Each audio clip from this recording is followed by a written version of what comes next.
السلام علیکم ورحمۃ اللہ۔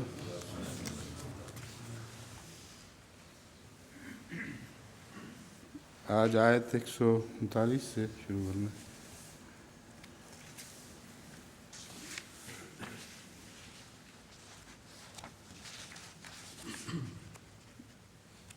لمبی بحث والی آیتیں ہیں یا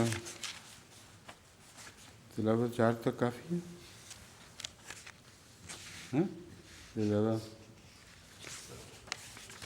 دیکھتے ہیں، چلیں۔ اعوذ باللہ من الشیطان الرجیم، بسم اللہ الرحمن الرحیم۔ بشر المنافقین بأن لهم عذابا أليما الذين يتخذون الكافرين أولياء من دون المؤمنين أيبتغون عندهم العزة فإن العزة لله جميعا وقد نزل عليكم في الكتاب أن إذا سمعتم آيات الله يكفر بها ويستهزأ بها فلا تقعدوا معهم حتى يخوضوا في حديث غيره إنكم إذا مثلهم إن الله جامع المنافقين والكافرين في جهنم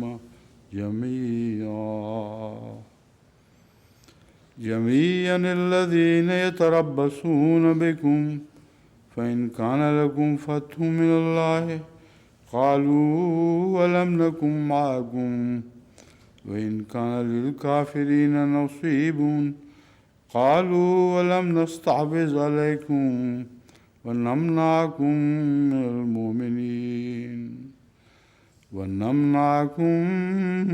من المؤمنين فالله يحكم بينكم يوم القيامة ولن يجعل الله للكافرين على المؤمنين سبيلا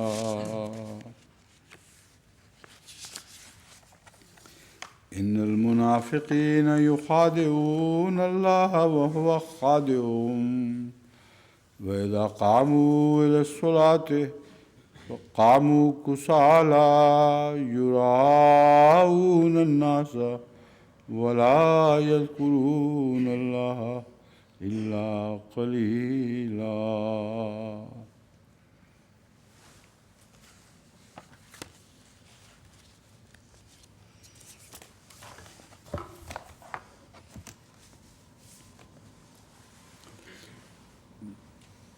پہلی آیت جو 139ویں آیت تلاوت کی گئی ہے بہت چھوٹی سی ہے، لیکن اگلی آیت کے ساتھ جڑ کر مضمون کو زیادہ واضح کر دیتی ہے۔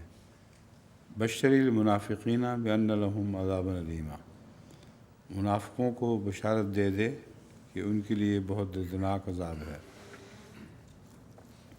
یہاں لفظ بشارت عذاب کی خبر کے لیے استعمال ہوا ہے، جو ایک قسم کا مخفی طعن بھی ہو سکتا ہے، اور اس پہلو سے بھی کہ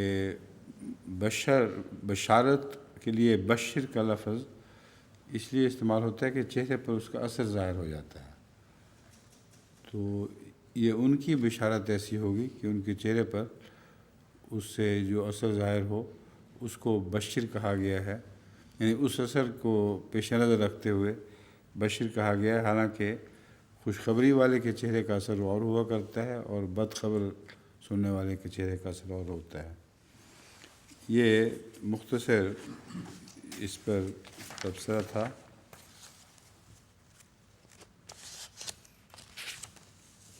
اس میں کسی لغت کی تفصیلی بحث کی تو کوئی ضرورت محسوس نہیں ہوتی،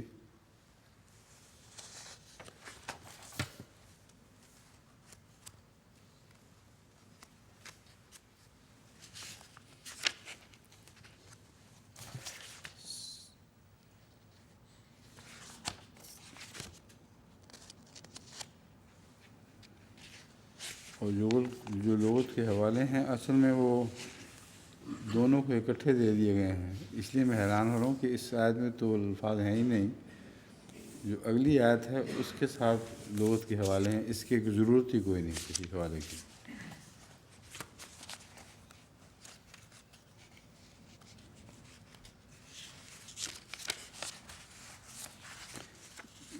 یہ وہ آیت ہے جس کے متعلق اکثر مفسرین خاموش ہیں، کیونکہ اتنا ظاہر و باہر مضمون ہے کہ کلیدنے کے باوجود بھی ان کو کوئی ایسا مضمون اس میں دکھائی نہیں دیا جس کا تفحص کرتے ہو۔ تو اس لیے یہ آیت پہلے صفحے پر دوسری آیت کے ساتھ ملا کے رکھ دی گئی ہے، کیونکہ علیمن الذین یتخذون الکافرین، یہ کیا بشارت دو ان کو منافقوں کو، اس کا مضمون اس اگلی آیت میں جاری و ساری ہے۔ اس لیے اب میں اگلی آیت کی گفتگو کی تفسیر شروع کرتا ہوں۔ منافقوں کو بشارت دے دے کہ ان کے لیے بہت دردناک عذاب ہے، یعنی ان لوگوں کو جو مومنوں کو چھوڑ کر کافروں کو دوست بنا لیتے ہیں، کیا وہ ان کے قرب میں عزت کے خواہاں ہیں؟ یقیناً عزت تمام تر اللہ ہی کے قبضے میں ہے۔ ایبتغون عندہم العزت، علامہ فخر الدین رازی لکھتے ہیں واحدی کہتے ہیں لغت میں عزت کی اصل شدت ہے، اور اسی سے سخت ترین زمین کو اعزاز کہتے ہیں۔ اور قد استعز المرض علی المریض، اس وقت کہا جاتا ہے جب اس کی بیماری، مریض کی بیماری بہت بڑھ جائے اور اس پر غالب آ رہی ہو، تو اس وقت عزا کا لفظ استعمال ہوتا ہے۔ یہ مطلب نہیں کہ اس کی بیماری بڑی عزت والی بیماری ہے، مطلب یہ ہے کہ اس پر غلبہ پا رہی ہے۔ اور عز الہم اس وقت کہتے ہیں جب غم بہت شدید ہو جائے اور انسان پر غالب آ جائے۔ عز لا یکون قضا، مطلب یہ ہے وہ اس پر گراں گزرا، کوئی چیز کسی پر گراں گزرے تو کہتے ہیں عز علی ان یکون قضا، کسی پر یہ بات گراں گزری کہ یہ یوں ہو۔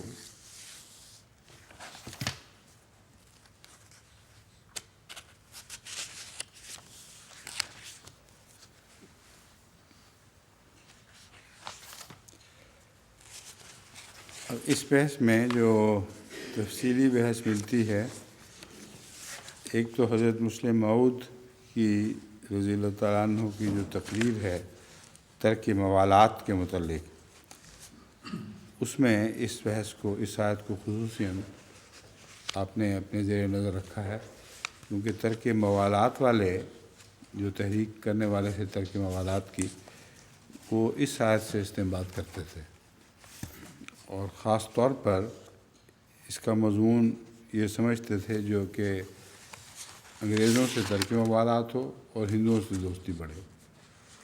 یہ عجیب متضاد استنباط کرتے تھے، جس کی وجہ سے حضرت مسلم موعود کو اس آیت کے اوپر تفصیلی بحث کی ضرورت پیش آئی۔ اس کا یہ سادہ اور واضح معنی ہے کہ مومنوں کو چھوڑ کر دوسروں کو دوست نہ بناؤ۔ اب جہاں دوسروں کا ذکر ہے وہاں یہ تو ذکر نہیں کہ ہندو کو بنا لو اور عیسائی کو نہ بناؤ، یہودی کو بنا لو مگر دہریہ کو نہ بناؤ، یہ بحث قرآن کریم میں چھیڑی ہی نہیں۔ مومنوں کو چھوڑ کر دوسروں کو دوست نہ بناؤ، یہ مراد نہیں ہے کہ کسی غیر مومن سے دوستی کرنا ناجائز ہے، ہرگز یہ مراد نہیں، کیونکہ اگلی آیت کا اگلا حصہ اس مضمون کو خوب کھول رہا ہے۔ کیوں نہ بناؤ؟ ایبتغون عندہم العزت، اس لیے دوست بناؤ گے مومنوں کو چھوڑ کر کہ تمہیں ان میں اپنی عزت دکھائی دیتی ہے جو غیر مومن ہے۔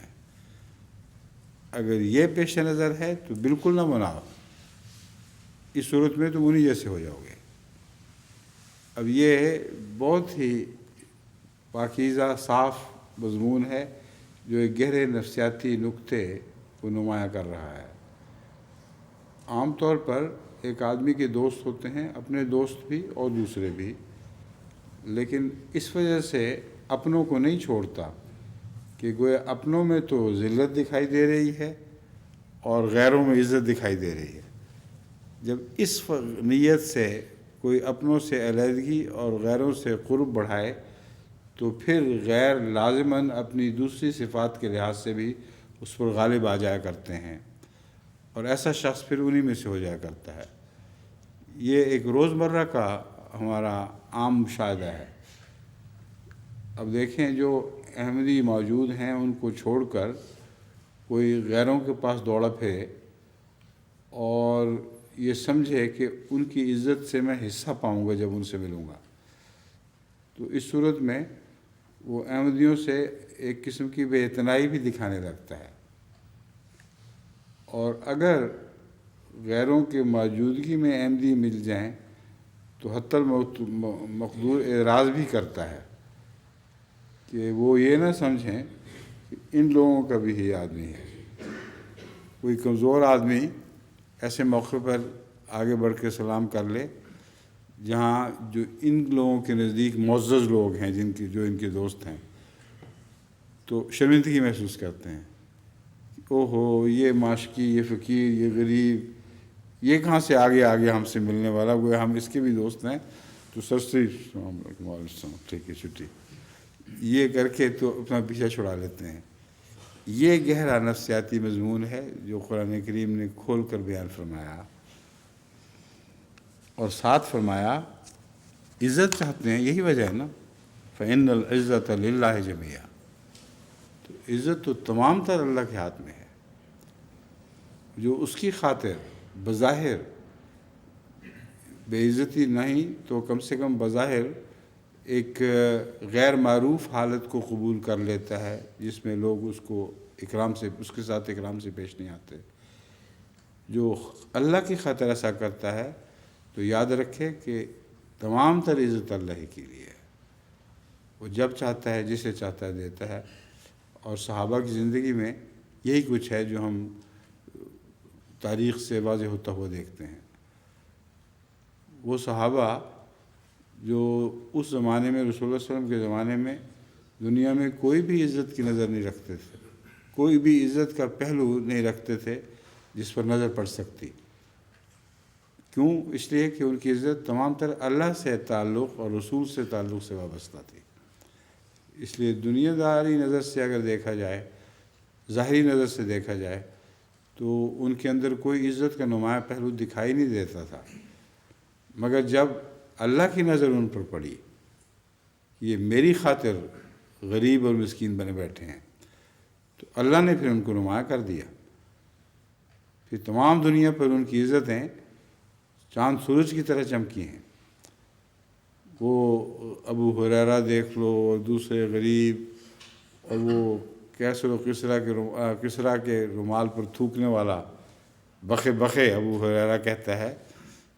تو یہ باتیں بتا رہی ہیں کہ عزت اللہ ہی کے لیے ہے، اور جب وہ فیصلہ کر لے کہ عزت سب دنیا پر بھی ظاہر کر دی جائے گی، تو پھر دوسرے لوگ جو اس وقت عزت والے کہلاتے تھے وہ منہ چھپاتے پھرتے ہیں، ان کی کوئی بھی حیثیت نہیں رہ جاتی، اور ثابت ہو جاتا ہے کہ اللہ ہی کے تعلق سے عزت وابستہ ہے۔ حضرت مسلم موعود کا، جیسا کہ میں نے عرض کیا ہے، زیادہ تر رجحان اس تفسیر کی بجائے اس طرف ہوا ہے اس زمانے میں کہ جب ترک موالات کے لیے مولویوں نے اس آیت کو پیش کرنا شروع کیا۔ ترک موالات کی تحریک کا تفصیلی ذکر میں پہلے بیان کر چکا ہوں، لیکن مختصر ان لوگوں کے لیے جو اس درس میں شامل ہیں ان کو پتہ نہیں ترک موالات کیا چیز تھی، ان کے استفادے کے لیے میں بتاتا ہوں کہ ترک موالات ایک ایسی تحریک تھی جس میں ہندوؤں نے مسلمانوں کے خلاف یہ سازش کی تھی کہ جو کچھ ان کی جائیدادیں ہیں یہ چھوڑ چھاڑ کے ہمارے ملک سے باہر نکلیں، اور ان جائیدادوں کو پھر وہی ہڑپ کر جائیں. تو اول تو پہلے ہی مسلمانوں کے پاس معمولی جائیدادیں تھیں، لیکن ترک موالات کی تحریک نے تو ان کو کسی حال میں نہیں چھوڑا. اور یہ استنباط قرآن سے کر رہا تھا مولوی. ایسا بدنصیب چیز ہے یہ ملا کہ قرآن کے حوالے سے مسلمانوں کو مار دے گا، اور کہہ یہ رہا ہے کہ ثابت ہو گیا اس بات سے کہ انگریز سے دشمنی فرض ہے. تم اگر انگریز سے تعلق رکھو گے تو یہ قرآن کریم کے منطوق کے مطابق اللہ کے منشا کے خلاف ہے. کیا قرآن کریم کا منشا یہ تھا کہ ہندو سے بہت تعلق رکھو اور جو کچھ اپنا ہے وہ بھی اس کے ہاتھ میں دے دو؟ اتنا متضاد عقیدہ، اور اس آیت کریمہ سے جس میں کوئی بھی تضاد نہیں، اس سے نکالا جائے گا. یہ وہ جوش و خروش کا زمانہ تھا جب کہ مسلمان سٹیج پر سے مہاتما گاندھی صاحب تقریریں فرمایا کرتے تھے اس آیت کی روشنی میں، اور کہتے تھے شاباش شیرو، نکل جاؤ اس ملک سے، ترک موالات کرو، سب کچھ چھوڑ دو اور کابل چلے جاؤ، افغانستان چلے جاؤ. اور افغانستان سے پھر ان کو جو جوتیاں پڑی ہیں ایسے ہی مار پڑی کہ بھاگتے نہیں بنتی تھی. جب بھاگ کے واپس آئے تو کچھ بھی جو باقی نہیں رہا تھا. جو لوگ بھی تحریک میں شامل ہوئے تھے ان کو وارننگ، ان کو تنبیہ کر دی تھی مسلمانوں نے کہ دیکھو بہت برا انجام ہوگا، ہرگز یہ کام نہیں کرنا. اور اس وقت لوگ ہنستے تھے اور احمدیوں کو سزائیں دیتے تھے. ترک موالات کے دوران احمدیوں پر سارے ہندوستان میں بڑے بڑے مظالم کیے گئے کہ دیکھا ہم کہتے نہیں تھے انگریز کا پٹھو، اب دیکھ لو انگریز کی حمایت کر رہے ہیں اور مہاتما گاندھی کی مخالفت. یعنی یہ کہتے نہیں تھے مگر مطلب یہی تھا چلو کابل چلو، کابل چلو. کابل گئے، بدحال میں وہ اکثر تکلیفیں اٹھا کے رستوں میں مر گئے، مستقل لمبی بیماریوں میں مبتلا ہو گئے، فاقہ کشی بھی دیکھنی پڑی. اور ایسی پہاڑیوں پر چھپے ہوئے قابل افغان لٹیرے جن کو پتا تھا کہ قافلہ واپس جا رہا ہے، بے شک اس کو مارو، اس انگریزی فوج کے پیچھے پڑے تھے. اس سے کئی دفعہ ایسے واقعات بھی ان کے ساتھ پیش آئے کہ رستے میں لٹیروں نے جو کچھ بچا ہوا تھا وہ بھی لوٹ لیا. تو یہ ترک موالات کی تحریک تھی جو اس آیت کے بہانے پیش کی گئی. یعنی بہانہ تو نہیں کہنا چاہیے، اس آیت کو اس کے جواز میں بھی پیش کیا گیا تھا. اس لیے حضرت مسلم موعود رضی اللہ تعالیٰ عنہ کا تمام تر تفسیری زور اسی پہلو پر رہا ہے.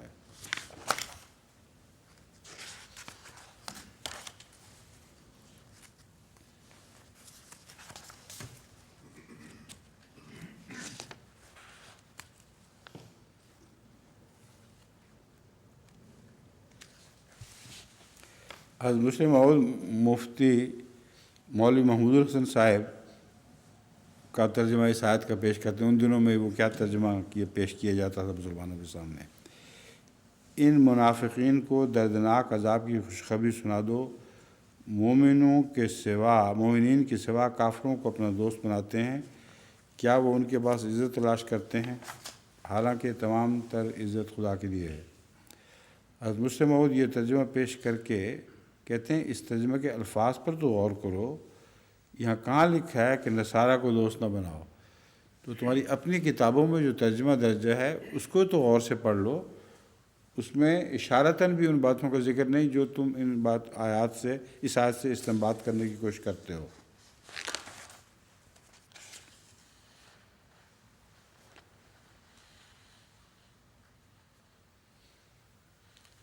جہاں تک مسیحیوں کو چھوڑ کر ہندوؤں کو ترجیح دینے کا تعلق ہے جو مشرک تھے، اس کے جواب میں ایک مزید بات حضرت مسلم موعود یہ کہتے ہیں کہ قرآن کریم پڑھا تو کرو، قرآن کریم میں عیسائیوں کے متعلق کیا لکھا ہوا ہے. مشرکوں کے مقابل پر اقربہم مودۃ لکھا ہوا ہے. مشرکوں کے مقابل پر یہ عیسائی زیادہ محبت میں تم سے قریب ہیں. تو اتنی وضاحتوں کے باوجود پھر تم اندھا دھند جس طرف منہ اٹھائے دوڑے چلے جاتے ہو، جس طرف منہ اٹھتا ہے دوڑے چلے جاتے ہو۔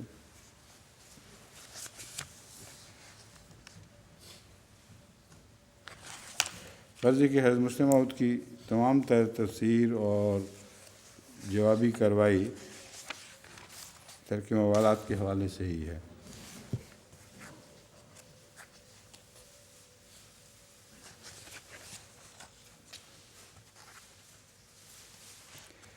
کچھ اور آیات بھی ہیں جو اس بات کو ظاہر کرتی ہیں کہ اس قسم کا استنباط کہ غیر مسلموں سے ہر قسم کی دوستی بالکل منقطع ہے، یہ بالکل غلط استنباط ہے۔ اصل اس کی حکمت یہ ہے کہ وہ لوگ جو ایک عداوت کے دور میں پیدا ہوئے ہوں، جہاں ایک دوسرے کے خلاف محاربہ جاری ہو، ایسے موقعوں سے تعلق رکھنے والی بعض آیات ہیں جن کو غلطی سے عام کر دیا گیا ہے۔ یا ایھا الذین آمنوا لا تتخذوا عدوی وعدوکم اولیاء، یہ ہے بنیادی بات کہ ان کو دوست نہ بناؤ جن کی مجھ سے، اللہ کہتا ہے مجھ سے عداوت اور تم سے عداوت عیاں ہو چکی ہے۔ آگے انہی لوگوں کے متعلق یہ بھی پیشخبری ہے، عسى اللہ ان یجعل بینکم وبین الذین عادیتم منہم مودہ، جو اب دشمن ہیں ہرگز بعید نہیں کہ اللہ انہی میں تم سے محبت کرنے والے بھی پیدا کر دے۔ یعنی ایسا انقلاب آنے والا ہے کہ جن میں آج تمہاری اور ان کی دشمنی ہے جن امور میں، وہ حالات بدل جائیں اور انہی لوگوں میں ایسے پیدا ہو جائیں جن کے ساتھ تمہاری آپس میں محبت ہو، جو ناجائز نہیں ہوگی بلکہ حالات کی تبدیلی کے نتیجے میں اللہ کی طرف سے یہ ایک اعجاز ہوگا کہ دشمن تمہاری دوستی کے خواہاں بن جائیں گے۔ جب سچے دل سے دوستی کے خواہاں بنیں گے تو پھر جواباً تمہیں بھی دوستی کا ہاتھ بڑھانا پڑے گا۔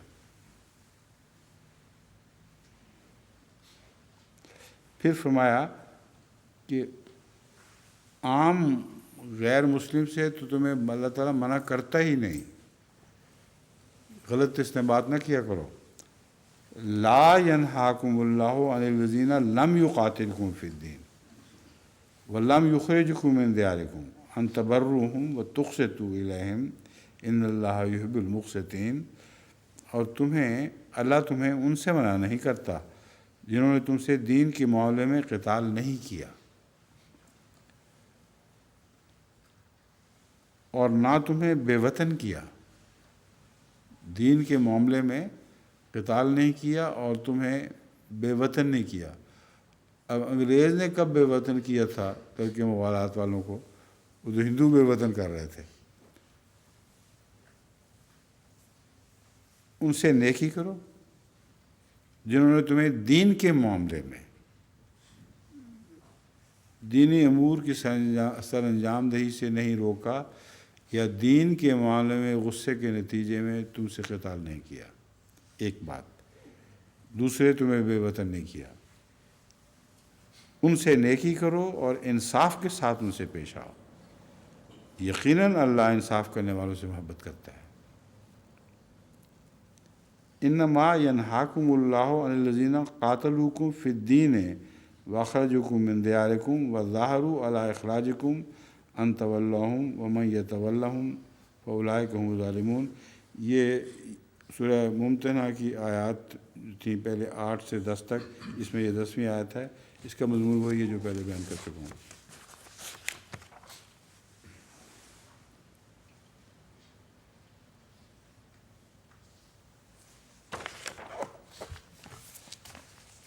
سورہ ممتحنہ کی آیات تسلسل کے ساتھ اس مضمون کو خوب کھول رہی ہیں۔ اگر کسی نے اس مضمون پر مزید غور کرنا ہو تو ان آیات پر توجہ کرے۔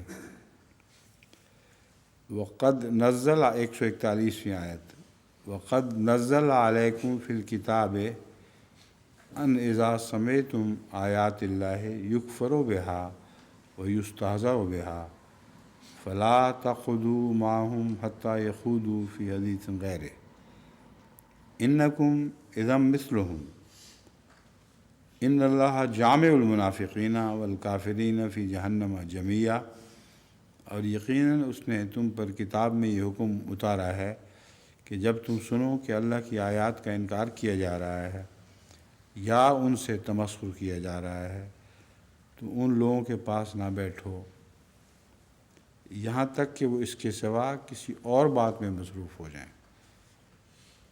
ضرور ہے کہ اس صورت میں تم مان ان جیسے ہی ہو جاؤ، یقیناً اللہ سب منافقوں اور کافروں کو جہنم میں اکٹھا کرنے والا ہے۔ اذم مثلہم میں لفظ اذن کا ترجمہ مان کیا گیا ہے، مگر یہاں مان کا وہ معنی مراد نہیں جو اردو میں عموماً لیا جاتا ہے کہ فوری طور پر، امیڈیٹلی، یعنی امیڈیٹلی کا معنی صرف ان معنوں میں ہے کہ ایسا اثر شروع ہو جائے گا فوراً۔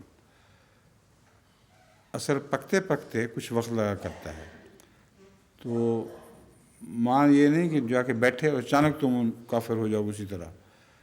مراد یہ ہے کہ اگر تم بیٹھے اور تمہاری بےغیرتی، تم نے اس بےغیرتی کا مظاہرہ کیا تو یہ یاد رکھنا کہ وہیں سے اسی وقت اسی لمحہ تم پر ان کا غلبہ ہونا شروع ہو جائے گا جو بالآخر اپنے منطقی انجام تک پہنچے گا۔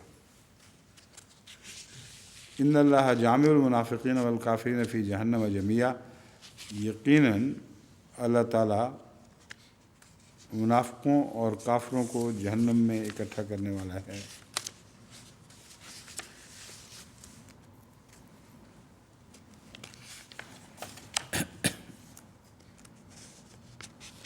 اسی تعلق میں دوسری ایک آیت بھی ہے جو ساتھ ہی اس کے ساتھ اسی مضمون کے ساتھ پیش نظر رکھنی ضروری ہے کہ یہ قطع تعلقی بعض صورتوں میں عارضی ہوتی ہے، بعض صورتوں میں مستقل ہوتی ہے۔ عارضی قطع تعلقی کا بیان اس آیت میں اس طرح ہے، سورہ الانعام 69 69ویں آیت، وَإِذَا رَأَيْتَ الَّذِينَ يَخُوضُونَ فِي آيَاتِنَا فَأَعْرِضْ عَنْهُمْ حَتَّى يَخُوضُوا فِي حَدِيثٍ غَيْرِهِ، اگر ایسے لوگوں سے سامنا ہو، ایسے لوگوں کے پاس سے گزر ہو جو بیہودہ تمسخر کرتے رہتے ہیں دین پر، فضولیات بکتے ہیں، تو ان سے اعراض کرنا ضروری ہے۔ ان سے اٹھ کر، اگر مجلس میں بیٹھے ہوئے تمہارے ہوتے ہوئے ایسا ہوا ہے تو اٹھ کر نکل جاؤ۔ اگر چلتے پھرتے دیکھا ہے ایک مجلس میں تو وہاں ہرگز نہ بیٹھو یہاں تک کہ کسی اور بات میں وہ مشغول نہ ہو جائیں۔ جب دوسری باتیں کر رہے ہوں تو بحیثیت افراد ان سے مستقل قطع تعلقی مراد نہیں ہے، ان کی اس حالت سے قطع تعلقی مراد ہے جس حالت میں وہ دین کو مذاق کا نشانہ بنا رہے ہوتے ہیں۔ وَإِمَّا يُنْسِيَنَّكَ الشَّيْطَانُ فَلَا تَقْعُدْ بَعْدَ الذِّكْرَىٰ مَعَ الْقَوْمِ الظَّالِمِينَ، یہ حصہ آیت کا زیادہ اس پہلو سے غور طلب ہے کہ شیطان تمہیں کیا بھلا دے، یہ مراد یہاں پوچھنے والی بات یہ ہے، اما ينسینک الشیطان، اگر تجھے شیطان بھلا دے، فلا تقعد بعد الذکریٰ مع القوم الظالمین، تو اس واضح نصیحت کے بعد پھر ظالم قوم کے ساتھ نہ بیٹھو، ان کے ساتھ قطع تعلقی کر لو۔ تو شیطان کیا بھلا دے؟ شیطان نے تو ان کو خدا کا رستہ بلایا ہوا ہے۔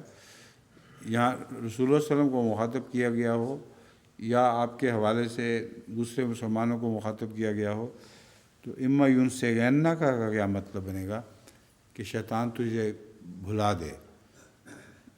مراد اس سے میں یہ سمجھتا ہوں کہ شیطان اگر تمہیں ان کے ساتھ بیٹھا رہنا بیٹھے رہنے کی حالت میں یہ بات بھلا دے کہ قرآن کریم نے اس کے خلاف تعلیم دی ہے، تو اس وضاحت کے بعد جو قرآن کریم پیش کر رہا ہے، یاد رکھو پھر کبھی ان کے پاس بیٹھنا بھی نہیں۔ یہ وہ ایک ایسا واقعہ ہے جو بعض دفعہ بہت متقی اور بہت بزرگ اور قرآنی معارف کو سمجھنے والے بزرگوں سے بھی پیش آ جاتا ہے۔ یہاں شیطان کا بلانا مراد ہے۔ ایک دفعہ حضرت خلیفۃ المسیح اول رضی اللہ تعالیٰ عنہ، جو اس وقت حضرت خلیفۃ المسیح اول نہیں تھے، ایک ایسی مجلس میں مناظرے کے لیے پیش ہوئے جس میں اسلام کے خلاف تضحیک سے سلوک کیا گیا اور بدتمیزی اور بد اخلاقی کا اظہار کیا۔ حضرت خلیفۃ المسیح اول یعنی اس وقت حکیم نور الدین تھے، جو انہوں نے اس خیال سے کہ اگر اس کو چھوڑ دیا تو بات ختم ہو جائے گی، مناظرہ بند ہو جائے گا، اس سے آنکھیں بند کر لیں اس بدتمیزی سے اور گفتگو جاری رکھی۔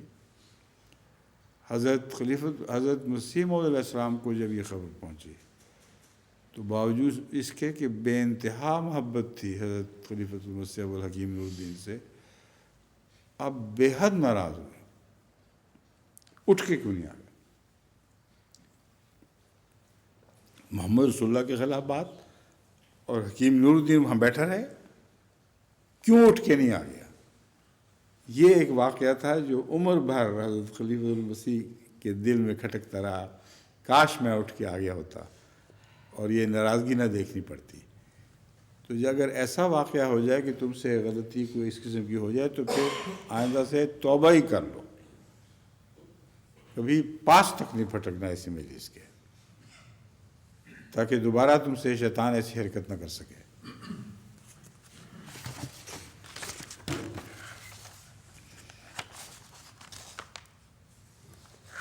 اب دیکھیں اس آیت سے ویری کا استنباط، یعنی خباثت کو بولنے کا موقع ملے سے تو پھٹ پڑتی ہے۔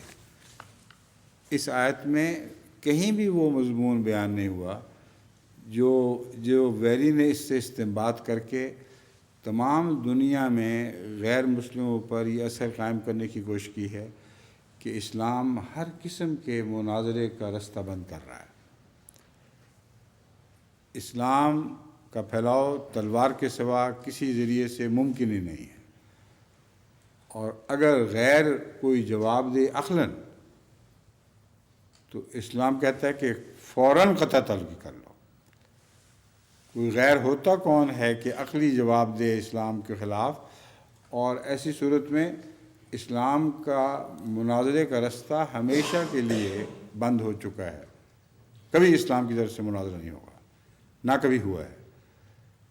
بلکہ کسی نے آگے عقل کی کوئی بات کی تو اسلام نے کہا دفع ہو جاؤ، نکل جاؤ یہاں سے، عقل استعمال کرتے۔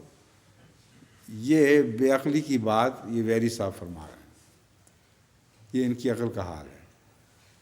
اب میں الفاظ پڑھوں تو آپ حیران ہو جائیں گے کہ کیسا بدطینت انسان ہے، اور جاہل ان معنوں میں کہ تاریخ کا تفسیر قرآن لکھ رہا ہے اپنی طرف سے، اور اسلامی تاریخ کا کوڑی کا بھی علم نہیں،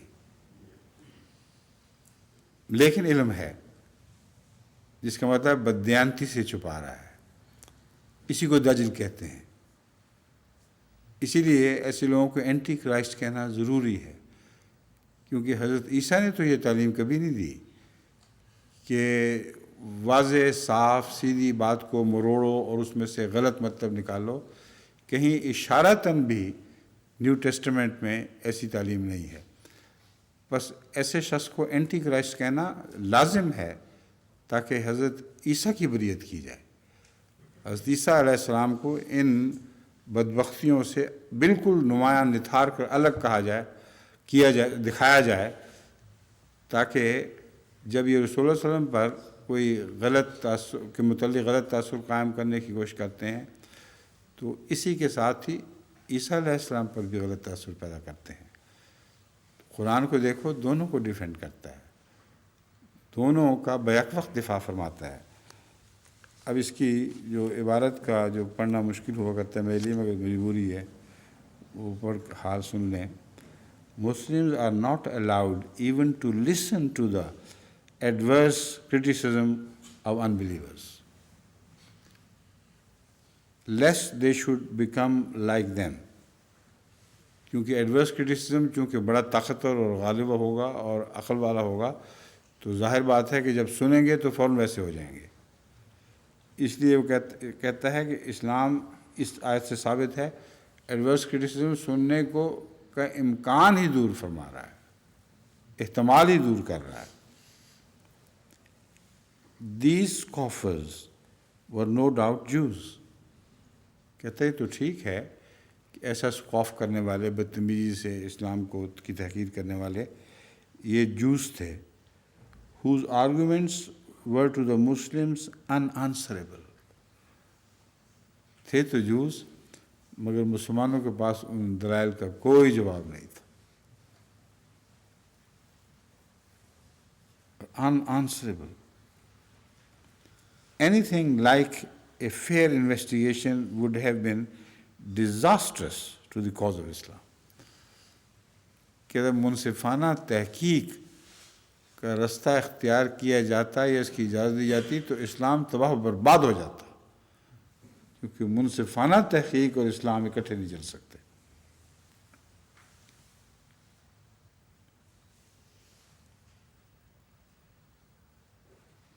Ignorant bigotry has been its strongest defense.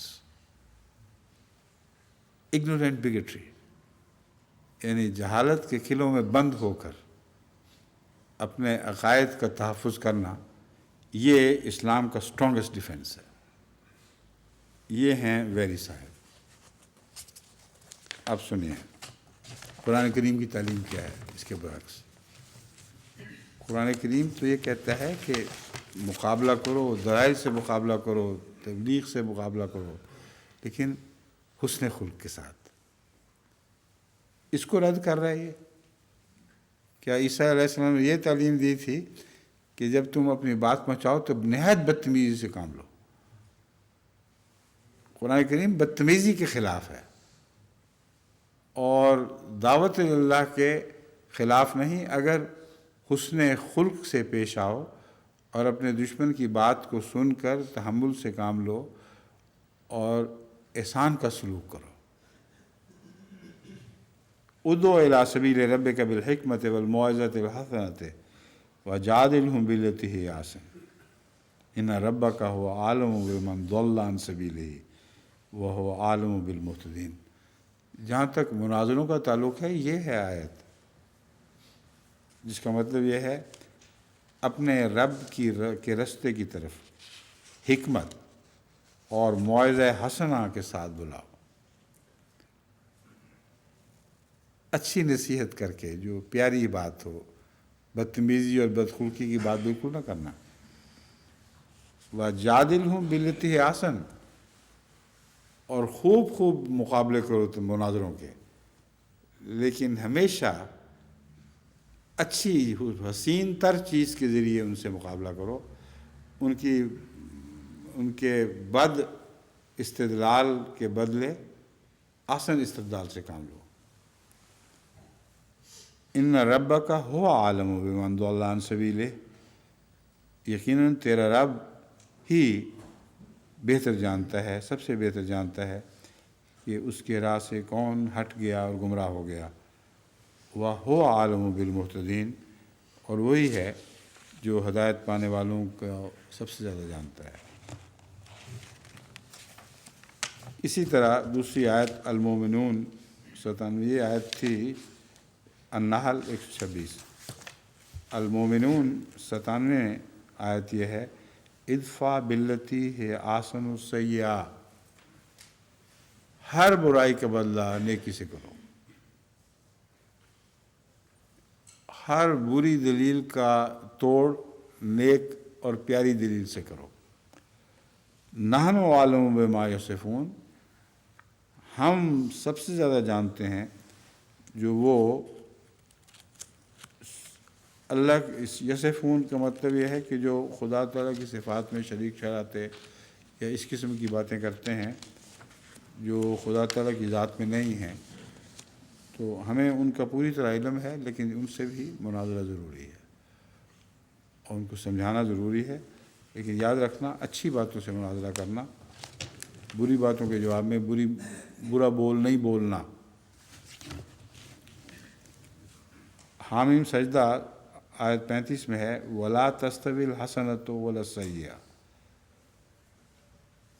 نیکی اور بدی برابر تو نہیں ہو سکتے. ادفع بالتی ہے احسن، تو اپنا دفاع اس چیز سے کر جو بہترین ہو، اور ایسا دفاع کر کہ فَإِذَا الَّذِي بَيْنَكَ وَبَيْنَهُ عَدَاوَةٌ كَأَنَّهُ وَلِيٌّ حَمِيمٌ، کہ جو تیرے جانی دشمن ہو وہ بھی تیرے اعلیٰ دفاع کی بنا پر تجھ پر جان چھڑکنے والے دوست بن جائیں. یہ ہے اسلامی تعلیم.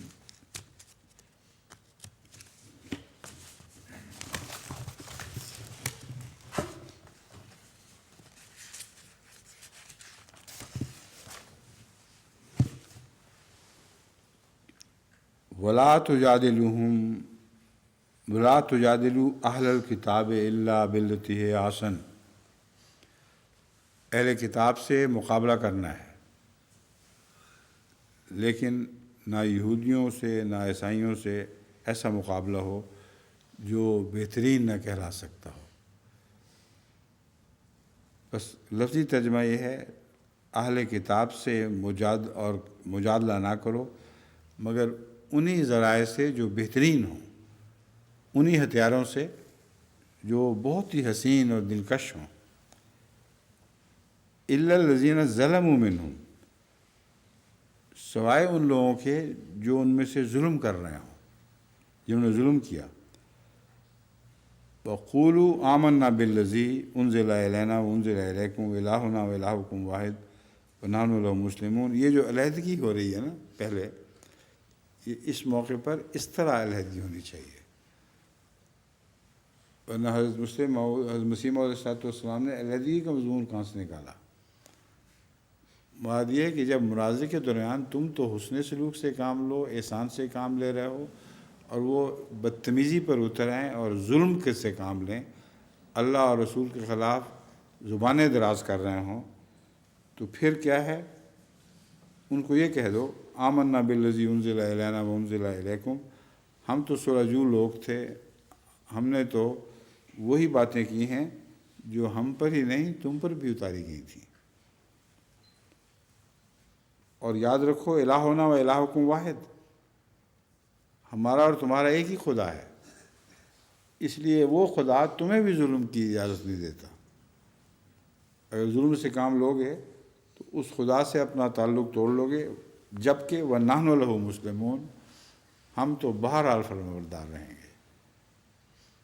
ہم تمہارے ظلم کا جواب ظلم سے نہیں دیں گے، اس پہ ہمارا سلام ہے، اب جو چاہو کرو، اللہ تم سے خود ہی نپٹے گا. ہم نے بہرحال فرمانبرداری سے نہیں ہٹنا.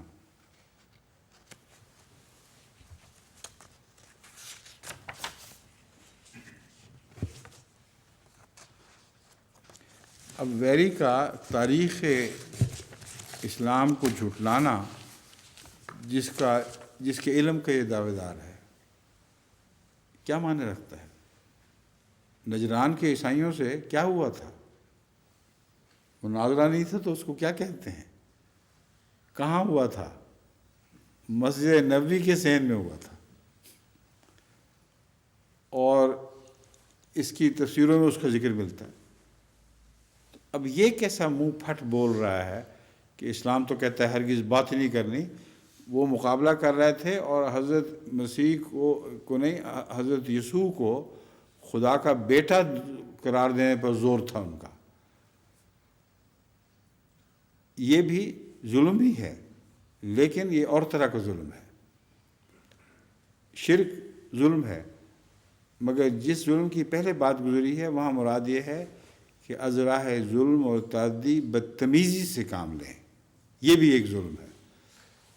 تو ایسے ظلم کرنے والے جیسا کہ عیسائی نجران کے عیسائی تھے، انہوں نے شرک کیا، اللہ کا شریک یسوع کو ٹھہرایا، اور مسجد نبوی میں مناظرہ چل رہا ہے اور ان کو نکال کے باہر نہیں کیا گیا۔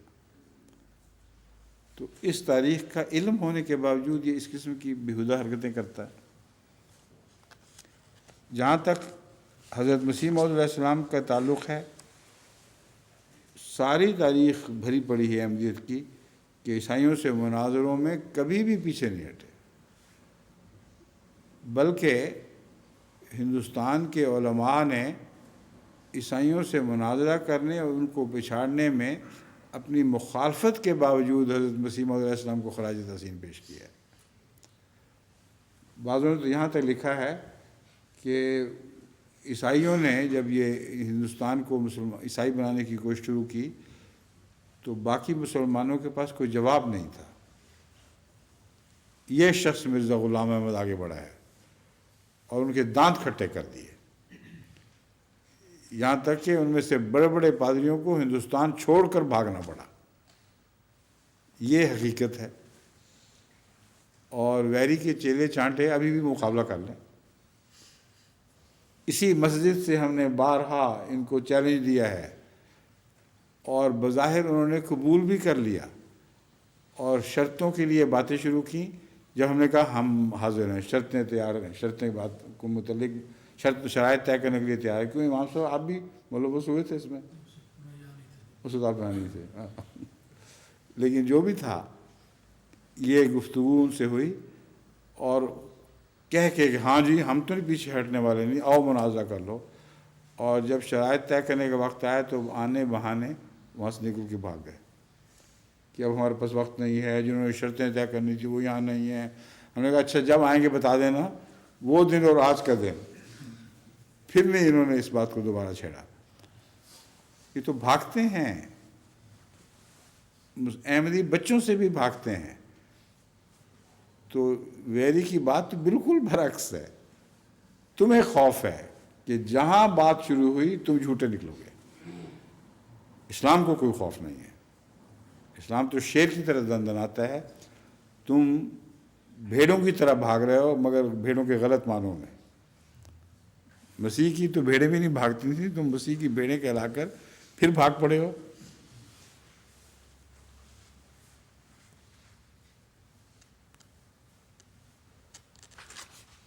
یہ ہیں اسلام کے دشمنوں کا حال، دیکھ لیا آپ نے۔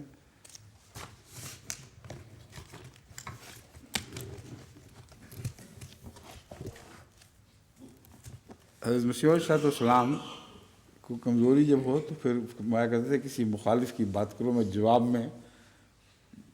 جواب دیتا ہوں تو جوش آ جاتا ہے اور کمزوری دور ہو جاتی ہے۔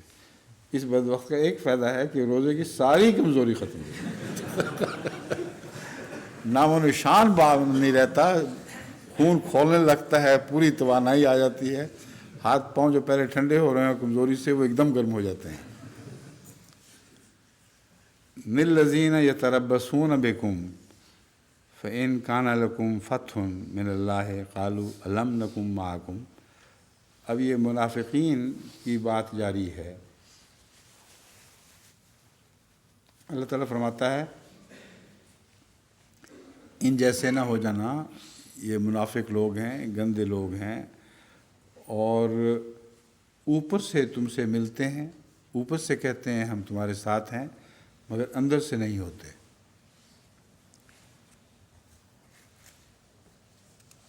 یہ کون سی آیت تھی؟ 100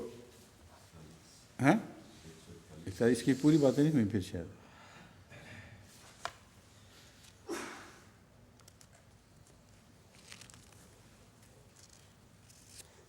ہاں، ان اللہ جامع المنافقین والکافرین فی جہنم جمیعا۔ اللہ تعالیٰ ایسے منافق لوگوں کو جو اس طرح ہیر پھیر کر کے تم پر اثر انداز ہونے کی کوشش کرتے ہیں، اور کافروں کو بھی جو کھلم کھلا انکار کرتے ہیں، جہنم میں اکٹھا کر دے گا۔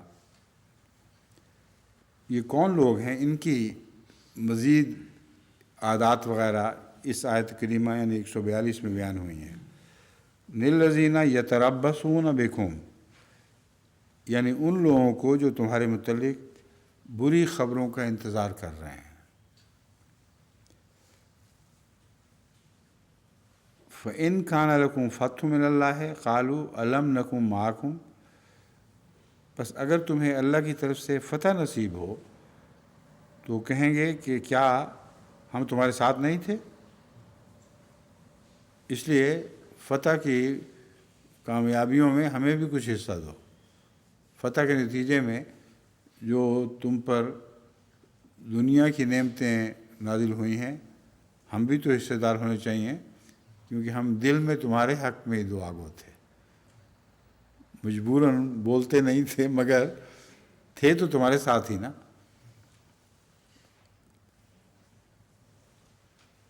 اور اگر کافروں کو فتح میں سے کچھ نصیب ہو، فتح لفظ یہاں استعمال نہیں ہوا قرآن کریم میں۔ وَإِنْ كَانَ لِلْكَافِرِينَ نَصِيبٌ، اگر کافروں کے ایک حصے میں کچھ آ جائے تو یہ بہت اہم بات ہے۔ قرآن کریم نے کافروں کے لیے فتح کا لفظ استعمال ہی نہیں کیا یہاں۔ ان کے حصے میں کچھ آ جائے، کبھی کبھی وقتی طور پر دشمن کو بھی کسی جنگ میں وقتی طور پر پلڑا بھاری ہو جاتا ہے اور اسے یوں معلوم ہوتا ہے کہ گویا مجھے فتح ہو گئی، مگر فتح نہیں ہوا کرتی، وہ عارضی کامیابی ہے جس کو خدا تعالیٰ پلٹا دیا کرتا ہے۔ تو فرمایا ان کان للکافرین نصیب، اگر کافروں کے حصے میں کچھ تھوڑا بہت آ جائے تو اس وقت یہ پھر شیر ہو جاتے ہیں۔ ان کو نہیں پتہ کہ یہ تو عارضی باتیں ہیں، ایسا ہوا ہی کرتا ہے۔ اس وقت ان کے دل کا بغض کھل کے باہر آ جاتا ہے ان مسلمانوں کے خلاف۔ تو کہتے ہیں کافروں سے الم نستحوذ علیکم ونمنعکم من المؤمنین، کیا ہم نے تم پر پہلے غلبہ نہیں پایا تھا اور تمہیں مومنوں سے بچایا نہیں تھا؟ اب اس سے مراد کون سا غلبہ پہلے پایا تھا انہوں نے اور مومنوں سے بچایا نہیں تھا؟ یہ کہنا یہ چاہتے ہیں دراصل اس آیت کا مفہوم یہ ہے کہ جب مومنوں کو تم پر فتوحات نصیب ہوئی ہیں پہلے کھلی کھلی، اس کے بعد انہوں نے تم سے جو وہ سلوک نہیں کیا کہ تمہارا قلع کما کر دیں، تو یہ گویا رسول اللہ صلی اللہ علیہ وسلم کی اعلیٰ تعلیم کی وجہ سے نہیں تھا، یہ ہم لوگ تھے بیچ بیچ میں جو ہاتھ روک رہے تھے اور کہہ رہے تھے کہ دیکھو دیکھو کچھ نہ کہو ان کو، اتنا نہ بات کرو، اتنا نہ مارو، جانے دو، اب دفع ہونے دو۔ یہ کہتے نہیں تھے یہ باتیں، لیکن منافق جو ہیں اور کافروں کے اوپر جو مسلمانوں کا حسن سلوک تھا اس کو یہ اپنے حق میں استعمال کرنا چاہتے ہیں اور کہتے ہیں دیکھ لو، ان کو یہی یاد ہے کہ واقعتاً ہمارا کمپلیٹلی کلیتاً صفایا کیا جا سکتا تھا، نہیں کیا گیا۔ تو یہ بات تو یاد ہے، وہ کہتے ہیں یہ ہم تھے، پیچھے پیچھے ہم خفیہ کارروائیاں کر رہے تھے، یہ وجہ ہوئی کہ جو تم برباد نہیں ہوئے۔ الم نستحوذ علیکم، یعنی مطلب ہے ہم غالب نہیں آئے تھے تم پر، اس وقت مسلمان بنے ہوئے تھے۔ تو اسلام کے پردے میں چھپے ہوئے کیا ہم تم پر غالب نہیں آئے تھے؟ وَنَمْنَعْكُمْ مِنَ الْمُؤْمِنِينَ، اور تمہارا مومنوں سے ہم نے دفاع نہیں کیا تھا اس طرح۔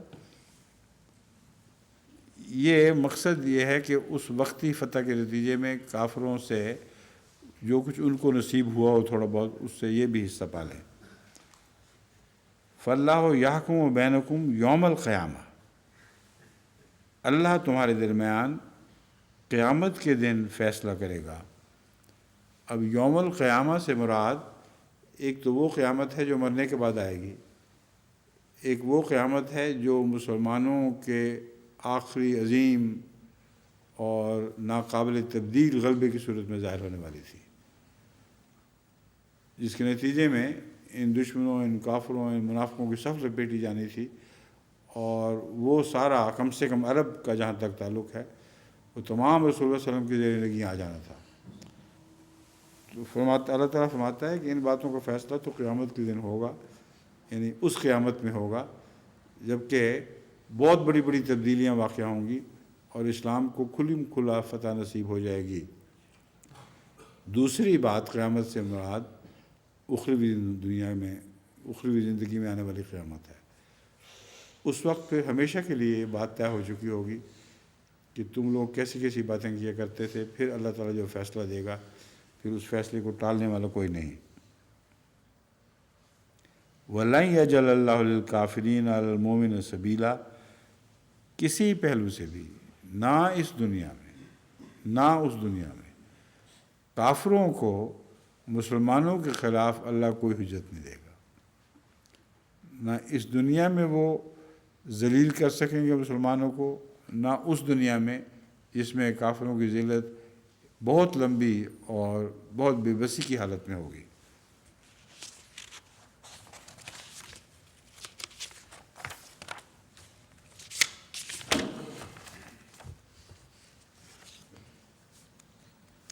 تربص کا معنی ہے کسی چیز کا انتظار کرنا یا اسے روکے رکھنا۔ اس کا ایک معنی وہ بھی ہے جس کے متعلق رسول اللہ صلی اللہ علیہ وسلم نے فرمایا ہے کہ یہ جائز نہیں ہے، اس معنی پر عمل کرنا جائز نہیں ہے۔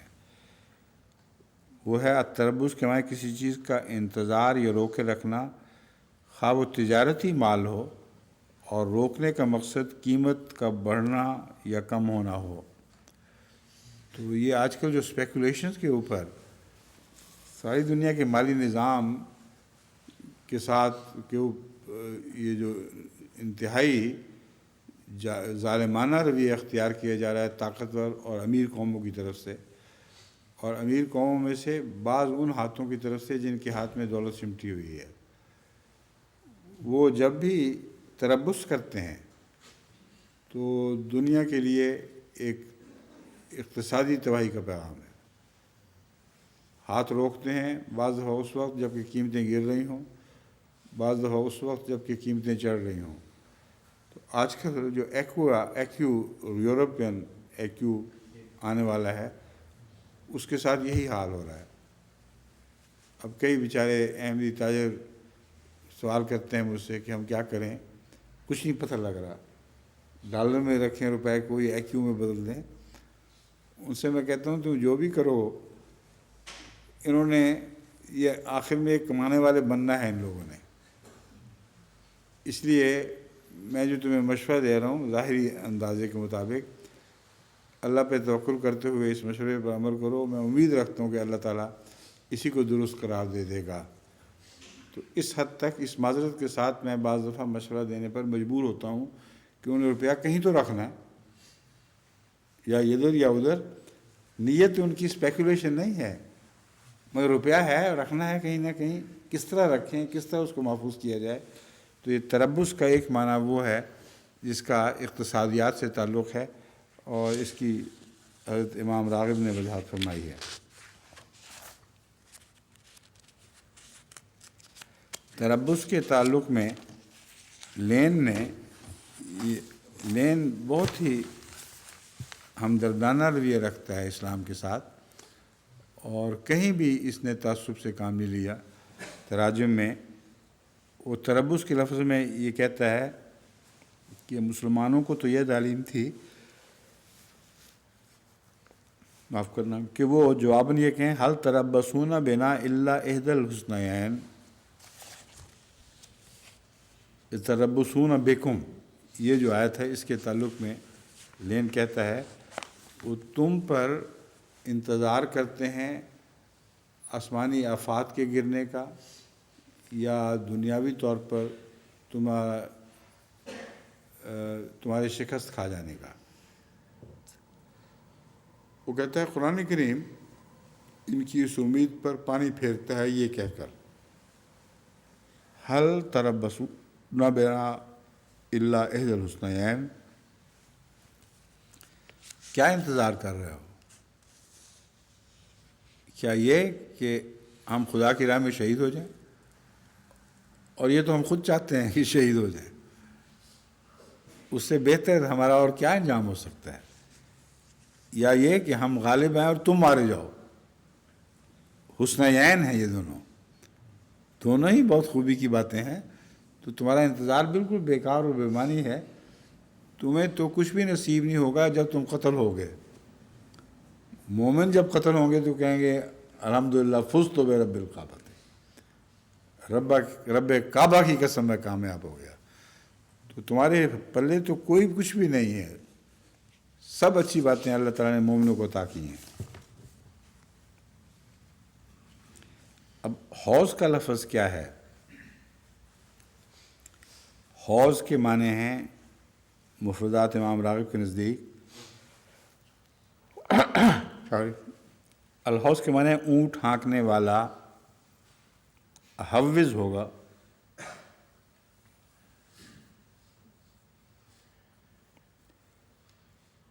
حوض اونٹ ہانکنے والے کو کہتے ہیں یا الحوض؟ حوض کا تو مطلب ان یتبع السائق حاذیہ البعیر اے ادبارہ فخذہ ہے. یعنی حوض کا معنی یہ لکھا ہوا ہے کہ سائق پیچھے چلے. اس کو حوض نہیں کہتے بلکہ پیچھے چلنے کو حوض کہتے ہیں. ترجمے میں یہاں لکھا ہوا ہے الحوض کے معنی ہے اونٹ ہانکنے والا. تو یہ ذرا چیک کریں. مجھے تو اس پہ شک ہے کہ شاید ترجمہ میں کوئی لفظ چھوٹ گیا ہے. اور ساتھ ہی یہ بھی لکھا ہے اونٹ کے بالکل پیچھے پیچھے چلے اور اسے ہانکنے میں سختی کرے. ایسے فعل کو حوض کہا جاتا ہے. حاضل ابلا کا معنی ہے انہیں سختی سے ہانکا. اسی معنی اسی لفظ کا استعمال شیطان کے حوالے سے یہ ملتا ہے استحوذ علیہم الشیطانو، کہ ان پر قابو پا کر اپنی مرضی سے انہیں جہاں چاہ لے گیا. استحوذ کا جو یہ ترجمہ ہے کہ شیطان غالب آ گیا، مراد یہ کہ جس طرح اونٹوں کو ہانکنے والا سختی سے ان کو سمیٹ کر ایک طرف روانہ کرتا ہے، وہ سارے کے سارے اس کے منشاء کے مطابق اس رخ پر چل پڑتے ہیں. تو اسی طرح شیطان بندوں کو، انسانوں کو ہانک کر اکٹھا کر کے ایک سمت میں چلا دیتا ہے. اس پر انسانوں پر اسی طرح غالب آ جاتا ہے جیسے اونٹ ہانکنے والا اپنے اونٹوں پر غالب آ جاتا ہے. الحوضوں کا لفظی ترجمہ یہ دیا گیا ہے حوض اور احواز کا معنی ہے زور لگا کر تیزی سے چلنا. اصل بنیادی یہ معنی ہے. وفی حدیث صلاۃ فمن فرغ لہا قلبہ وحاذ علیہا فہو مومن. اور نماز کے بارے میں ایک حدیث میں ہے کہ جو شخص اپنے دل کو نماز کی خاطر تمام دوسرے خیالات سے فارغ کرتا ہے اور اس کی جلد ادائیگی کی کوشش کرتا ہے تو وہ مومن ہے. یہ معنی حاضل ابلا سے نکلا ہے جس کے معنی ہے اونٹوں کو ایک جگہ اکٹھا کیا تا ان کو ہانکے. یہ کیا مطلب بنتا ہے؟ اس کا مطلب یہ ہے کہ انسان جب نماز کے لیے کھڑا ہوتا ہے تو طرح طرح کے پریشان کن خیال اس کی نماز کا رخ اللہ سے پھیر کر دوسری جانب منتقل کرنے کی کوشش کرتے ہیں. جس طرح اونٹوں میں بھی عادت ہے کہ وہ گلے سے وہ نکل کر اپنی مرضی کا رخ اختیار کرنے کی کوشش کیا کرتے ہیں. تو خیالات کا ہجوم جب انسان کی نماز کو اس طرح خراب کرے تو رسول اللہ صلی اللہ علیہ وسلم فرماتے ہیں کہ مومن اپنے خیالات کو ہانکتا رہتا ہے، مسلسل نگرانی کرتا ہے اور انہیں غلط راستے پہ بھٹکنے نہیں دیتا. اس کوشش کا نام قیام نماز ہے. اگر یہ کوشش کامیاب ہو تو ایسے شخص نے نماز کو قائم کر دیا. فرمایا اگر یہ کرے گا تو وہ مومن ہے. اللہ کے نزدیک سچا مومن اسی کو کہتے ہیں جو اپنی نماز میں اپنے خیالات کو مجتمع کر دیتا ہے.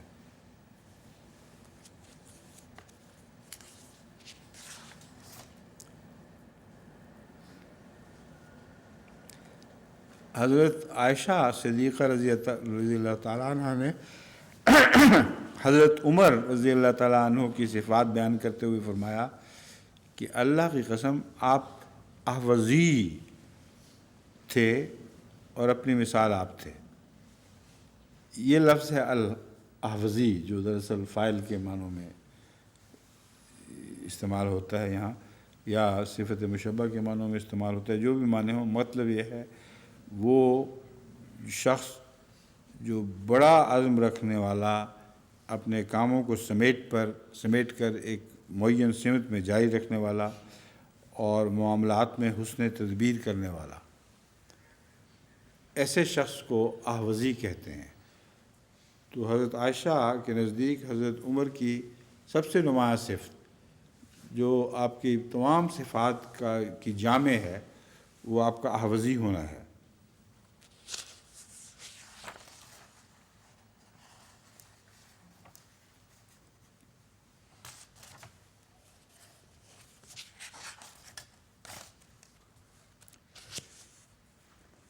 باقی لین کے حوالے ہیں، وہ باتیں جو میں نے بیان کی ہیں وہی ہیں سب جو لین نے بھی اختیار کی ہیں. سبیلا رستے کو کہتے ہیں، مگر ایک خاص طور پر بات پیش نظر رکھنے والی ہے.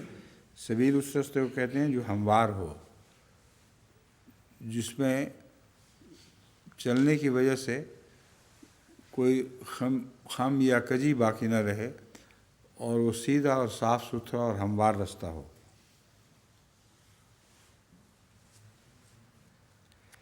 چنانچہ امام راغب ہی کا غالباً یہ قول ہے، المفردات امام راغب، کہ ادعو الی سبیل ربک میں ایسے رستے کی طرف بلانے کی طرف، اللہ کے ایسے رستے کی طرف بلانے کی تعلیم ہے جو رستہ ہموار ہے. اس پر یہ اعتراض نہیں وہ کر سکتے کہ رستہ خطروں سے بھرا ہوا ہے، اونچا نیچا ہے، گڑھوں والا ہے. جب تم اللہ کے رستے کی طرف بلاؤ تو ایسے رستے کی طرف بلاؤ جو رواں اور ہموار رستہ ہو اور اس پر دشمن اعتراض نہ کر سکے.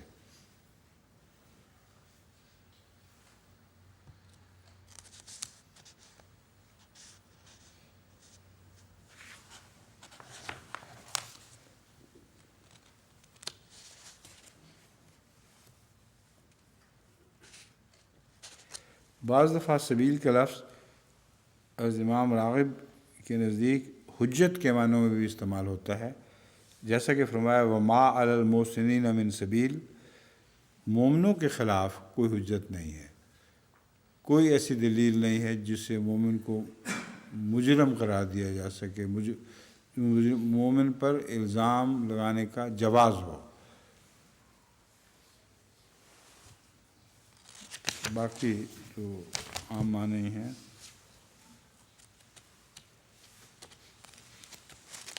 باقی علامہ فخر الدین رازی وغیرہ نے سب نے وہی بحثیں اٹھائی ہوئی ہیں کہ وہ مومن، وہ کافر کیا کہا کرتے تھے، منافق کیا کہا کرتے تھے. تو وہ کافی الجھی ہوئی بحثیں ہیں، ان کا آسان حل میں نے آپ کے سامنے رکھ دیا ہے. اس کے بعد ان بحثوں میں سے گزرنے کی کوئی ضرورت نہیں. بعض دفعہ ان کو پڑھنے سے دماغ زیادہ الجھ جائے گا بجائے واضح ہونے کے. تو بین ہی یہی بات ہے جو میں عرض کر چکا ہوں. اسی طرح کا سلوک منافق کیا کرتے تھے اور اس طرح کافروں کی عارضی کامیابی کو اپنے حق میں استعمال کرنے کی کوشش کرتے تھے.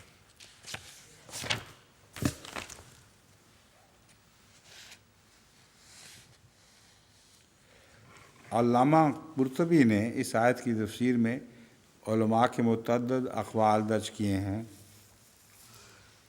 جن میں سے ایک یہ ہے کہ اللہ تعالیٰ کافروں کو اتنی طاقت نہیں دے گا کہ وہ مسلمانوں کی حکومت مٹا دیں اور ان کی بیخ کنی کر دیں، ان کا نام و نشان مٹا دیں.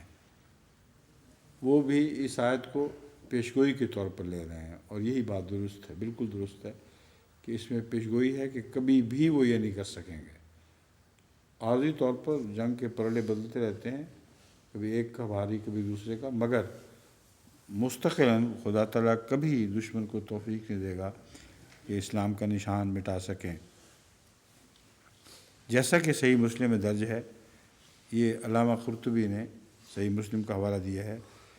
حضرت ثوبان سے مروی حضور صلی اللہ علیہ وآلہ وسلم کا یہ ارشاد ہے کہ میں نے اپنے رب سے دعا کی کہ وہ میری امت کو عام قحط سالی سے ہلاک نہ کرے، اور یہ کہ ان پر ان کے اپنے نفس کے علاوہ کوئی ایسا دشمن مسلط نہ ہونے دے جو ان کی بیخ کنی کر دے۔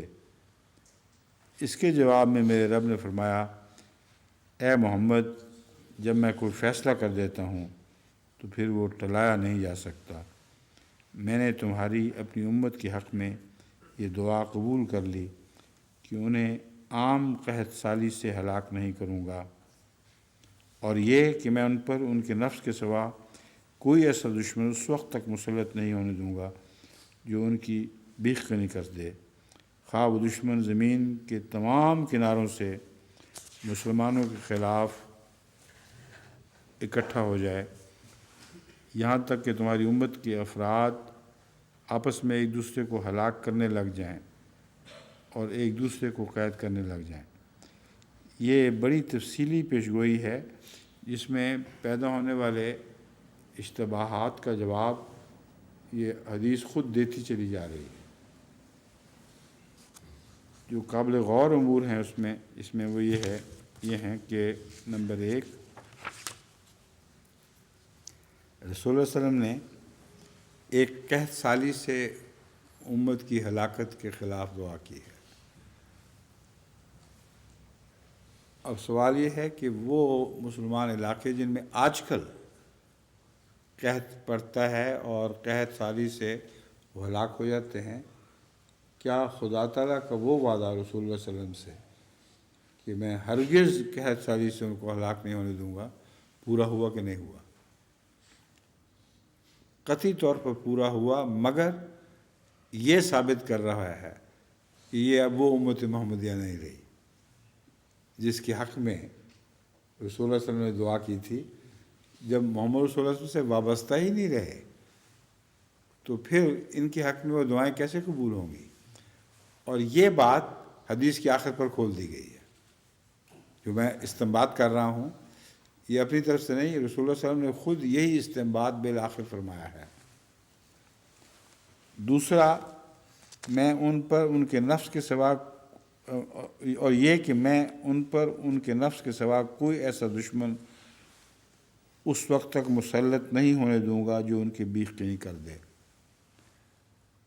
اول 2 باتیں، کوئی دشمن مسلط نہیں ہونے دوں گا جو ان کی بیخ کنی کر دے سوائے ان کے نفس کے۔ تو دعا تو یہ تھی، دعا میں یہ کیوں کہا تھا کہ نفس غالب بشک آ جائے، غیر نہ غالب آئے؟ دعا میں جو یہ شبہ پیدا ہوتا ہے کہ رسول اللہ صلی اللہ علیہ وسلم فرما رہے تھے کہ ان کا نفس تو بے شک ان پر غالب آ جائے مگر غیر غالب نہ آئے، اس میں ایک غلط فہمی ہے۔ وہ یہ کہ نفس انسان کے اوپر غالب آ ہی جایا کرتا ہے، اور اسی وقت غالب آتا ہے جب شیطان اس پر غالب آ جائے۔ اور خدا تعالیٰ رسول اللہ صلی اللہ علیہ وسلم کسی دعا کے ذریعے اس تقدیر الہی کو تبدیل کرنے کی تو کوشش نہیں کر رہے تھے کہ دنیا سے نیکی بدی کا امکان ہی اٹھ جائے، تمام امتی اتنے پاک نفس رہیں اور ہمیشہ رہیں کہ کبھی بھی ان پر نفس شیطان غالب نہ آ سکے۔ یہ بات قانون قدرت کے خلاف اور سنت انبیاء کے خلاف ہے۔ اور رسول اللہ صلی اللہ علیہ وسلم سے پہلے ابراہیم نے بھی جب دعا کی تھی تو جواب میں اللہ نے قبول فرماتے ہوئے فرمایا، لا ینال عہد الظالمین، کہ میرا عہد ظالموں کو نہیں پہنچے گا۔ تو خدا تعالیٰ کا رسول اس قاعدہ کلیہ کو کیسے بھلا سکتا تھا؟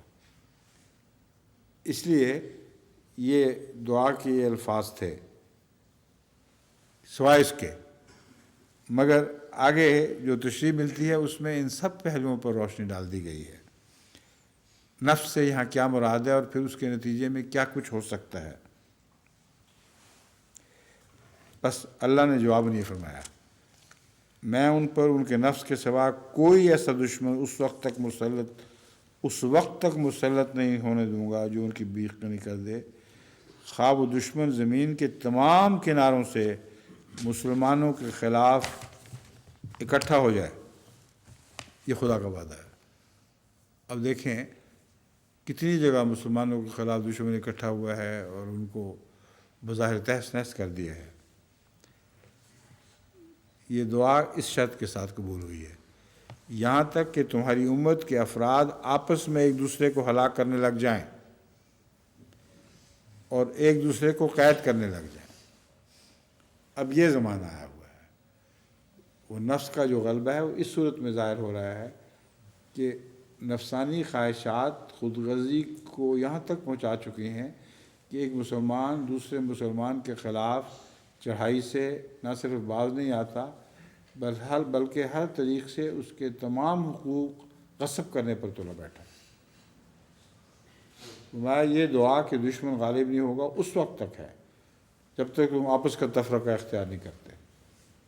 جب آپس میں تفرقہ اختیار کر لو گے تو اللہ اپنا ہاتھ کھینچ لے گا، پھر دشمنوں کو یہ چھٹی مل سکتی ہے کہ وہ تمہارے خلاف اکٹھے ہوں اور چڑھائی کریں اور کامیاب بھی ہو جائیں۔ یہ وہی مضمون ہے جو پہلے ایک دفعہ بغداد پر ہلاکو خان وغیرہ کی چڑھائی کے دوران ظاہر کیا گیا ہے۔ اس وقت جو کسی ایک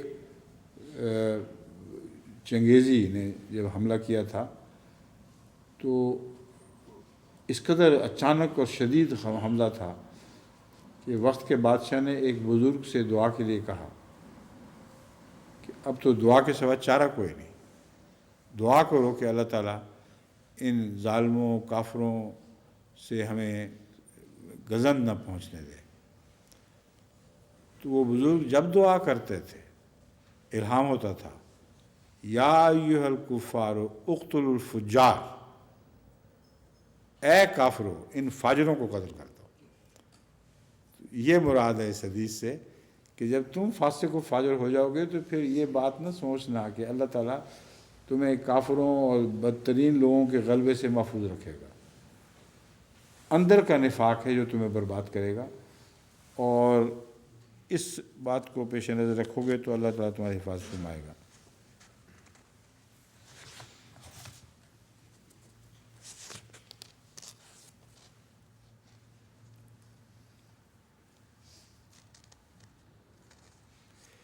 علامہ قرطبی نے اس حدیث کے حوالے کے بعد پتھر کی بات فرمائی ہے، اور مسلمانوں سے یہ فعل ان وقتوں میں آپس میں باہمی اختلافات اور فتنوں کی صورت میں واقع ہو چکا ہے، اور آج سے تقریباً 100 سال پہلے گزرے ہیں یہ۔ قرطبی اچھا ہاں علامہ قرطبی تو بہت پہلے سے ہیں، وہ 671 سے 1972 تک، 671 ہجری اور 1272 عیسوی۔ تو 1272 کی وجہ سے مجھے دھوکہ تھا کہ تھوڑا وہ یہاں 1272 ہجری نہیں بلکہ 1272 عیسوی کی بات ہو رہی ہے، جس کا مطلب یہ ہے کہ قریباً 600-700 سال اتنا پہلے گزرے ہیں۔ اس وقت جو حالات تھے ان پر نظر کرتے ہوئے علامہ قرطبی کہتے ہیں، ابو عبداللہ قرطبی، کہ یہ باتیں ہو چکی ہیں۔ کہتے ہیں اور فتنوں کی صورت میں واقع ہو چکا ہے، جس کے نتیجے میں کافروں کی شوکت مستحکم ہو گئی اور وہ مسلمانوں کے علاقے پر حاکم بنے بیٹھے ہیں۔ اس وقت بظاہر حاکم نہ بھی ہوں تو عملاً تمام مسلمان دنیا پر ان کا اختیار اور کنٹرول ہے، کلیتاً ان کو بے بس کر رکھا ہے، منہ سے جو باتیں چاہیں کہیں، سجدے انہی کو کرتے ہیں اور انہی کا حکم چلتا ہے سارے عرب سے لے کر عجم تک۔ کہتے ہیں اسلام تو تھوڑا سا رہ گیا، ہم اللہ سے دعا کرتے ہیں کہ وہ ہمیں اپنے عفو، نصرت و لطف و کرم کی پناہ میں لے لے۔ بس یہ دعائی ہے جو آج بھی ہمارا سہارا ہے، اس وقت بھی تھا، اور اسی کے ذریعے انشاءاللہ عظیم تبدیلیاں واقع ہوں گی۔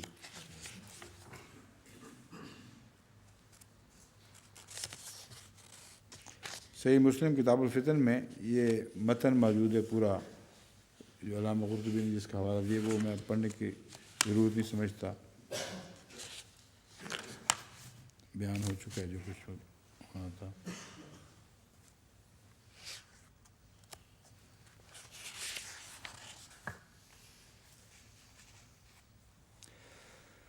حضرت مسیح موعود علیہ السلام آسمانی فیصلے میں فرماتے ہیں لن یجعل اللہ للکافرین علی المؤمنین سبیلا، یعنی خدا تعالیٰ ہرگز کافروں کو مومنوں پر راہ نہیں دے گا.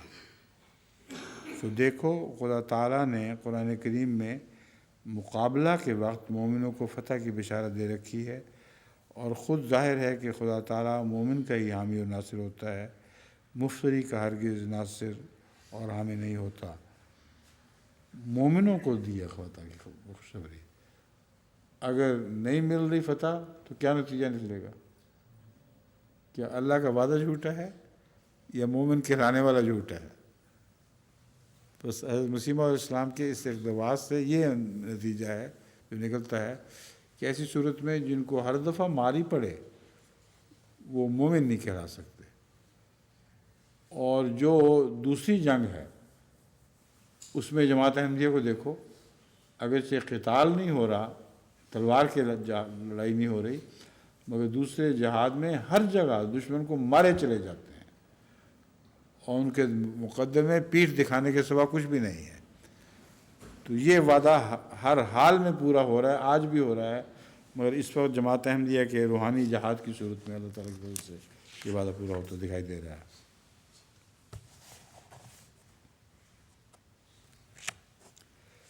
پھر فرمایا ہے مومن بہرحال غالب آئے گا، اس میں کوئی شک نہیں ہے. لن یجعل اللہ للکافرین علی المؤمنین سبیلا، یہ ہرگز نہیں ہوگا کہ کافر مومنوں کو ملزم کرنے کے لیے راہ پا سکیں. پھر فرماتے ہیں اللہ تعالیٰ کبھی بھی اپنے پاک بندوں کو ذلیل نہیں کیا کرتا، اور لن یجعل اللہ للکافرین علی المؤمنین سبیلا اس کا سچا وعدہ ہے.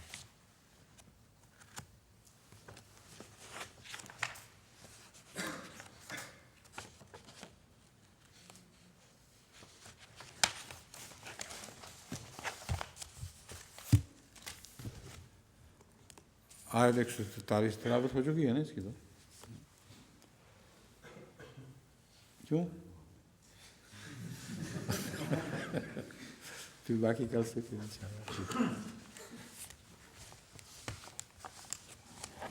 کٹھی تو کافی کی نہیں تھی آئے ہم نے، لیکن جو اللہ کی مرضی.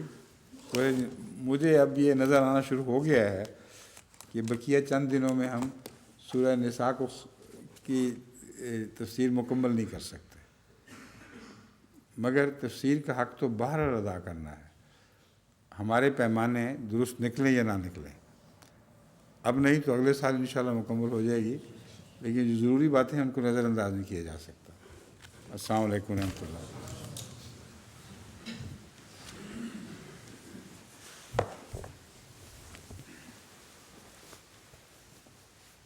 یہ صاحب نے کون سی چوکی بنوائی ہے آگے رکھنے کے لیے؟ اچھا وہ نہیں آئی، اس دوران میں نہیں بدلنی. اب اس کی مجھے یاد پڑی ہوئی رہنے. اوپر جو قرآن کریم کی کلاس ہوا کرتی ہے اس میں آزما کے دیکھ لیں گے، تو اگلے سال جب سورہ نساء مکمل ہوگی اس وقت کام آ سکتی ہے.